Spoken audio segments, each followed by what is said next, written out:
এই মুহূর্তে বাংলার আবহাওয়াতে কতটা পরিবর্তনের সম্ভাবনা রয়েছে? রাত পোহালেই বৃষ্টির সম্ভাবনা রয়েছে। দক্ষিণবঙ্গের জেলায় জেলায় বৃষ্টি শুরু হয়েছে, আগামীকাল থেকে বৃষ্টি আরও বাড়বে। নিম্নচাপের যা খবর রয়েছে, নিম্নচাপটি তৈরি হবে আগামীকাল 1 তারিখের দিকে। এখনও পর্যন্ত এই তথ্য রয়েছে, মধ্য বঙ্গোপসাগরে নিম্নচাপ তৈরি হবে। নিম্নচাপটি প্রথমে পশ্চিম এবং উত্তর পশ্চিম দিকে যাবার সম্ভাবনা রয়েছে। 2 তারিখের দিকে নিম্নচাপ গভীর নিম্নচাপের আকার নেবে এবং যেটা এখনও পর্যন্ত জানা যাচ্ছে 3 তারিখের দিকে দক্ষিণ ওড়িশা উত্তর অন্ধ্রপ্রদেশ উপকূলে আছড়ে পড়ার পর সেটা উত্তর এবং উত্তর পশ্চিম দিকে, তবে উত্তর দিকে অভিমুখটা বেশি থাকবে, যার জন্য বাংলাদেশ, পশ্চিমবঙ্গ, এছাড়া রয়েছে বিহার, ঝাড়খণ্ড, উড়িষ্যা, এই সমস্ত জায়গাগুলোতে বৃষ্টিটা সব থেকে বেশি হবার চান্স রয়েছে। এটাই রয়েছে মূলত কারণ। নিম্নচাপটা যদি সোজাসুজি পশ্চিম দিকে চলে যেত যেমন আগেরগুলো যায়, তাহলে বৃষ্টিটা হতো গুজরাট, সঙ্গে কঙ্কন, গোয়া, মধ্য মহারাষ্ট্র, মারাঠাওয়াড়া, এই সমস্ত জায়গাতে, যেটা আগের নিম্নচাপে হয়েছে। কিন্তু এবারের নিম্নচাপে সেটা হবে না। এবারের নিম্নচাপ এই দিকে যাওয়ার জন্যই কিন্তু বৃষ্টিটা এই সমস্ত জোনগুলোতে হবে। এটাই রয়েছে নিম্নচাপের মূল কথা। এবার আপনাদের জানাবো কোথায় কবে বৃষ্টি হবে, কি কি আপডেট পাওয়া যাচ্ছে। নিম্নচাপ ঘূর্ণিঝড়ে হবে পরিণত এমনটা আপডেট এখনও পর্যন্ত নেই। আগামীকাল 1 তারিখের যা তথ্য রয়েছে, পশ্চিমবঙ্গের দক্ষিণবঙ্গের জেলাগুলোতে অনেক জায়গাতেই বিক্ষিপ্ত বৃষ্টির সম্ভাবনা রয়েছে, তবে বিরাট বৃষ্টি হবে না। সকালের দিকে যেটা দেখতে পাচ্ছি আমরা স্যাটেলাইট চিত্র থেকে, তাতে নদিয়া, বীরভূম, মুর্শিদাবাদ সহ প্রত্যেকটা জেলার দিকে যে বৃষ্টি হবে তা কিন্তু নয়। বিশেষ করে রয়েছে মুর্শিদাবাদ, নদিয়া, সঙ্গে 24 পরগনা, এই সমস্ত জেলাগুলোর দিকে বিক্ষিপ্ত বৃষ্টি হতে পারে। বাংলাদেশের সারা বাংলাদেশ জুড়ে বিক্ষিপ্ত বৃষ্টির চান্স রয়েছে এবং 1 তারিখ দুপুর থেকে রাতের মধ্যে যা খবর রয়েছে, প্রত্যেকটা জেলার কিছু কিছু জায়গায় হালকা মাঝারি বৃষ্টি হতে পারে। সব থেকে সম্ভাবনা বেশি রয়েছে দক্ষিণ 24 পরগনা, পূর্ব মেদিনীপুর, হাওড়া, এই জেলাগুলোর দিকে সম্ভাবনা বেশি। এবং বাংলাদেশের খুলনা, বরিশাল, চট্টগ্রাম, ভারতবর্ষের ত্রিপুরা, মিজোরামে বেশ কিছুটা বৃষ্টি হতে পারে। অন্যান্য জেলাগুলো পূর্ব বর্ধমান, পুরুলিয়া, বাঁকুড়া, বীরভূম, মুর্শিদাবাদ, এদিকে ততটা বৃষ্টি যে হবে 1 তারিখে ততটা সম্ভাবনা কিন্তু নেই, তবুও একটা চান্স রয়েছে। উত্তরবঙ্গের জেলাগুলোতে বিক্ষিপ্ত হালকা মাঝারি বৃষ্টি হতে পারে, সেরকমই সম্ভাবনা রয়েছে প্রত্যেকটা জেলার দিকে।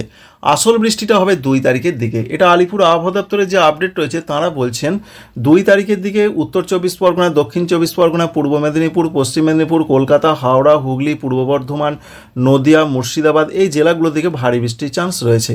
দু এক জায়গায় অতি ভারী বৃষ্টি হতে পারে। 2 24 পরগনা, পূর্ব মেদিনীপুর, হাওড়া, এই জেলাগুলোর দিকে সম্ভাবনা কিন্তু রয়েছে এবং বাঁকুড়াতেও ভারী বৃষ্টির চান্স রয়েছে 2 তারিখের দিকে।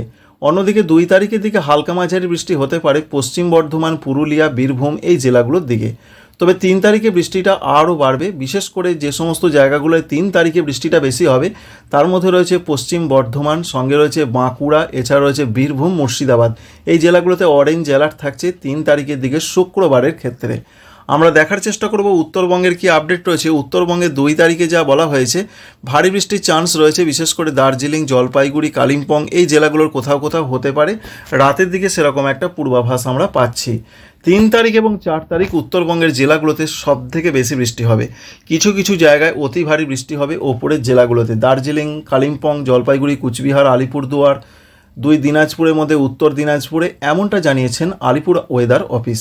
সুতরাং যা পূর্বাভাস রয়েছে, উত্তরবঙ্গের জেলাগুলোতে 3 তারিখ এবং 4 তারিখ বৃষ্টি বাড়বে, আর দক্ষিণবঙ্গের জেলাগুলোতে 2 তারিখে উপকূলবর্তী জেলাগুলোর দিকে একটু ভারী বৃষ্টি হবে।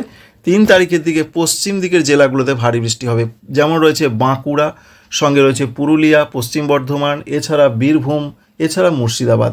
তবে 3 তারিখে উপকূলবর্তী জায়গাগুলোর দিকে যে বৃষ্টি হবে না তা কিন্তু নয়। স্যাটেলাইট চিত্র যেটা দেখাচ্ছে, 3 তারিখে বৃষ্টিটা দক্ষিণবঙ্গের প্রত্যেকটা জেলার দিকে বেশি হতে পারে। এরা যাই হোক 2, 3 এবং 4 এই 3টে দিন পশ্চিমবঙ্গের, দক্ষিণবঙ্গে, উত্তরবঙ্গে বৃষ্টিটা বেশি হবে। দেখুন যেটা দেখালাম, নিম্নচাপটা সরাসরি উত্তরমুখী হয়ে চলে এলো উত্তরপ্রদেশ সংলগ্ন জায়গা, বিহার সংলগ্ন জায়গায়, যার ফলে উত্তরপ্রদেশ, বিহার, এই জায়গাগুলোতে প্রবল বৃষ্টি 3, 4 এবং 5 তারিখ পর্যন্ত চলতে পারে অক্টোবর মাসে। আর 4 তারিখের দিকে উত্তরবঙ্গের জেলাগুলোতে ভারী অতি ভারী বৃষ্টির সম্ভাবনা খুবই বেশি রয়েছে। মালদা, দক্ষিণ দিনাজপুর, উত্তর দিনাজপুর, দার্জিলিং, কালিম্পং, জলপাইগুড়ি, কুচবিহার, আলিপুরদুয়ার, এই সমস্ত জায়গাতে। তবে এই নিম্নচাপ গভীর থেকে অতি গভীর নিম্নচাপ হতে পারে, কিন্তু ঘূর্ণিঝড়ের মতন সম্ভাবনা এখনও পর্যন্ত জানা নেই। পূর্ব উত্তরপ্রদেশ এবং বিহার এই নিম্নচাপের কবলে পড়ে প্রবল বৃষ্টির মুখে পড়তে পারে। সঙ্গে ঝাড়খণ্ড বলতে উত্তর পশ্চিম এবং উত্তর পূর্ব ঝাড়খণ্ডে প্রচণ্ড বৃষ্টি হতে পারে 3 এবং 4 তারিখের দিকে। উড়িষ্যার ক্ষেত্রে 2-3 তারিখ, অন্ধ্রপ্রদেশে 2-3 তারিখ বেশি বৃষ্টি হতে পারে, এরকমই একটা সম্ভাবনা প্রধানত আমরা পাচ্ছি। 5 তারিখ থেকে পশ্চিমবঙ্গের দক্ষিণবঙ্গে আবহাওয়া পরিষ্কার হয়ে যাবার কথা কিন্তু বলছেন আবহাওয়া দপ্তর। তবে স্যাটেলাইট চিত্র যেটা দেখাচ্ছে, মূলত 5 তারিখ দুপুর পর্যন্ত সময়ের মধ্যে দক্ষিণবঙ্গের জেলাগুলোতে হালকা মাঝারি দু এক জায়গায় একটু ভারী বৃষ্টি হতে পারে, কারণ জলীয় বাষ্প থাকার জন্য এরকম একটা সিচুয়েশন হতে পারে। তবে 5 তারিখ মূলত বিকালের পর থেকে আবহাওয়া পরিষ্কার হয়ে যাবে, তাই 5 তারিখেও পশ্চিমবঙ্গের 2 বঙ্গেই বৃষ্টির সম্ভাবনা অধিকাংশ জায়গাতে চলতে পারে, এরকম একটা পূর্বাভাস আমরা পাচ্ছি। মূলত 6 তারিখ থেকে আবহাওয়াটা পরিষ্কার হতে পারে, এটা আমরা দেখতে পাচ্ছি।